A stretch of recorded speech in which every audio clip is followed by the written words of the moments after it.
இவருக்கு வந்து எந்த விதமான சலுகையும் வந்து கிடைத்து விடக்கூடாது அப்படின்றதுல மிகவும் மும்முரமாக இருக்காங்க. ஏன்னா முக்கியத்துவம் வாய்ந்த ஒரு வழக்கு.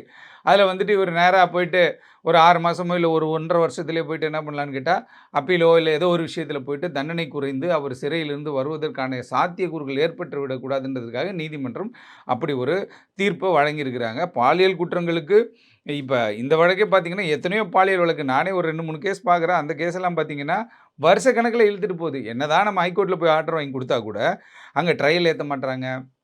ஒன்று டிஃபாக்டோ கம்ப்ளைண்ட் புகார்தாரரே வர்றது கிடையாது. யார் பாதிக்கப்பட்டவங்களே வர்றது கிடையாது.